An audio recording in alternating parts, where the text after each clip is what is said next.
Hi అండి, అందరికీ నమస్తే. అందరు ఎలా ఉన్నారు? నేను మీ కవితనండి. ఎంతో టేస్టీగా ఉండే పూరీలు అండ్ బేసన్ కర్రీ అండి. ఇప్పుడు పూరీలు ఎలా ప్రిపేర్ చేసుకోవాలో చూద్దాం. పిండిని తీసుకొని జల్లెడ పట్టుకోవాలండి. వాటిని ఇలా పిసికేసుకోవాలి మొత్తం ఇలా వచ్చేటప్పుడు. ఇప్పుడు ఈ పిండి ముద్దని హాఫ్ అన్ అవర్ పాటు ఒక క్లాత్ 10 నిమిషాలైనా ఏం కాదండి, ఒక క్లాత్ వేసి కాసేపు 10 నిమిషాల సేపు పక్కన పెట్టేయండి.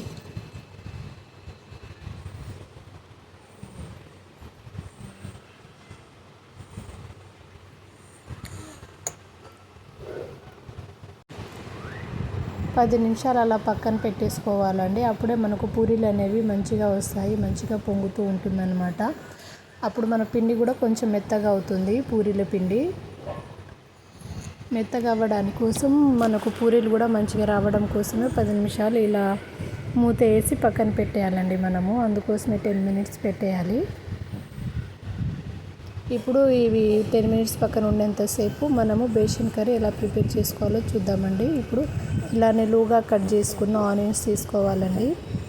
వీటిని ఇలా మొత్తం చేతి ఇలా పిసికేసుకోవాలి ఆనియన్స్ని. అప్పుడే మనకి బేసన్ కర్రీ అనేది పర్ఫెక్ట్గా వస్తుంది పూరీల మీద. ఆనియన్స్ మొత్తం ఇలా చేతితో ఇలా పిసికేసుకోవాలి. చూసారా, ఇలా ఉండాలి మనకు. ఇప్పుడు స్టవ్ మీద గిన్నె పెట్టేసుకోవాలండి. దాంట్లో 2 టేబుల్ స్పూన్ ఆయిల్ వేసేసుకోవాలి. ఆయిల్ కొంచెం వేడైన తర్వాత కొంచెం జీలకర్ర, శనగపప్పు, అలాగే ఎండుమిరపకాయలు వేసుకొని ఇవి కొంచెం చిటపటమనే లోపు వేడి చేయాలండి.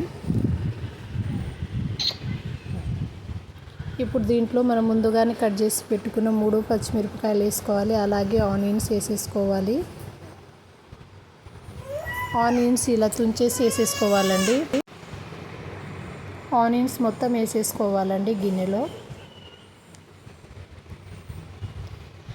ఇవి కొంచెం మగ్గాలండి. అవి మగ్గేదాకా ఇప్పుడు మన ఇంట్లో ఉంటుంది కదండి శనగపిండి, వీటిని బేసన్ అని కూడా అంటారు. ఇవి 3 టేబుల్ స్పూన్ తీసుకొని జల్లెడ పట్టేసుకొని ఇలా బౌల్లో వేసుకోవాలండి. ఇప్పుడు దీంట్లోకి కొద్దిగా వాటర్ వేసుకుంటూ ఉండలు లేకుండా మొత్తం కలిపేసుకోవాలండి. మనం ఉండలు అనేవి ఉండొద్దు. కొంచెం ముందుగా కలిపేసుకోవడం వల్ల ఉండలు ఏమీ లేకుండా ఉంటాయి మనకు. అందుకోసమే ముందే కలిపేసుకోవాలి బేసన్ కర్రీని మనం. ఇలా ఉండలు లేకుండా స్పూన్తో ఇలా కలిపేసుకుంటూ ఉండాలండి. ఉండలేమీ ఉండొద్దు మనకు.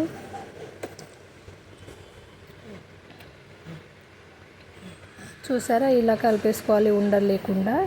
వీటిని 5 మినిట్స్ పక్కన పెట్టేయండి. ఇప్పుడు మనం ఆనియన్స్ వేసిన గిన్నె ఉంది కదా, చూసారా మనకు ఆనియన్స్ అనేవి కొంచెం మగ్గినాయి. దీంట్లో మనకు టేస్ట్కి తగినంత సాల్ట్ వేసేసుకోవాలి. వేసేసుకొని ఇలా ఒక్కొక్కసారి తిప్పేసుకోవాలండి. దీంట్లోకి ఆల్రెడీ కట్ చేసి పెట్టుకున్న ఒక టమాటాలు వేసుకోవాలండి. టమాటాలు మగ్గిన తర్వాత కొంచెం పుదీనా వేసుకొని కలిపేసుకోవాలి.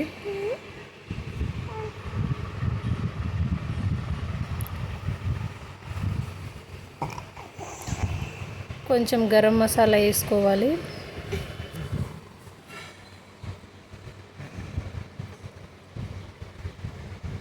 కొంచెం ధనియాల పొడి వేసేసుకోవాలి. ఇవి మంచిగా మగ్గినాయి కదండి. ఇప్పుడు దీంట్లోకి వాటర్ వేసుకోవాలి.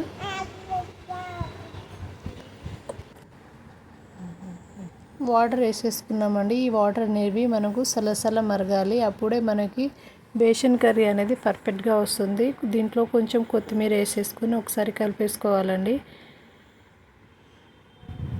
ఇప్పుడు మనం ముందుగానే ప్రిపేర్ చేసి పెట్టుకున్నాం కదండి బేసను, దీన్ని ఒకసారి కలిపేసుకోవాలి. ఏవైనా ఉండలు ఉన్నాయా లేవా అని చూసేసుకోవాలండి. ఉండలు లేకుండానే చూసేసుకోవాలి మనము. అందుకోసమే స్పూన్తో ఇలా కలిపేసుకోవాలి.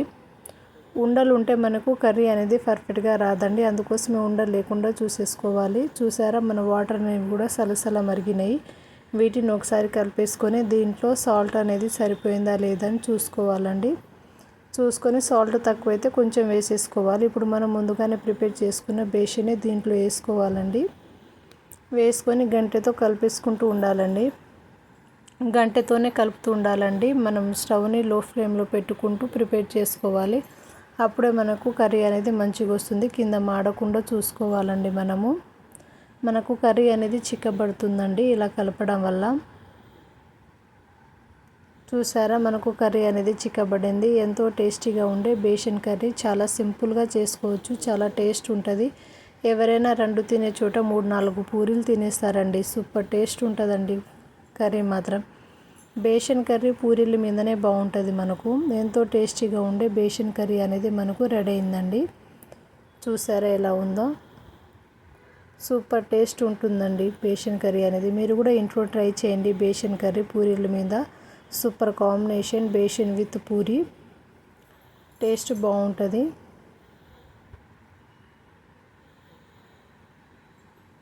ఇప్పుడు మనం ముందుగానే పిండి కలిపేసుకొని ఇలా బాల్స్ లెక్క చేసేసుకున్నాం కదండి. ఈ బాల్స్ని చూసారా, ఈ పూరి బాల్స్ని మనము కొంచెం ఒత్తుకొని పూరి లెక్క చేసుకోవాలండి. ఇప్పుడు స్టవ్ మీద ఒక గిన్నె పెట్టాలండి. గిన్నెలో కొంచెం ఆయిల్ వేసేసి ఆయిల్ అనేవి బాగా వేడవ్వాలి మనకు. అప్పుడే పూరీలు అనేవి పర్ఫెక్ట్గా వస్తాయి. ఆయిల్ వేడవ్వడం వల్ల పూరీలు మంచిగా పొంగుతాయండి. ఇప్పుడు పూరి ప్రెషర్ తీసుకొని ఒక పేపర్ కట్ చేసుకొని దాని 2 వైపులో ఆయిల్ ఇలా రుద్దేసుకోవాలండి పేపర్కి. ఇప్పుడు దీంట్లో ఆ బాల్స్ పూరి పిండిని పెట్టి ఇలా ప్రెస్ చేసేసుకోవాలి. చూసారా ఎలా మంచిగా వచ్చిందో. ఇప్పుడు వేడైన నూనెలో ఒక్కొక్కటిగా వేసేసుకొని తీసేసుకోవాలండి. చూడండి పూరీలు ఎలా పొంగినాయి. ఎంతో టేస్టీగా ఉండే పూరీలు కూడా మనకు రెడీ అయినాయి. మన ఛానల్ని సబ్స్క్రైబ్ చేసుకోండి. అలాగే లైక్ చేయండి, కామెంట్ చేయండి.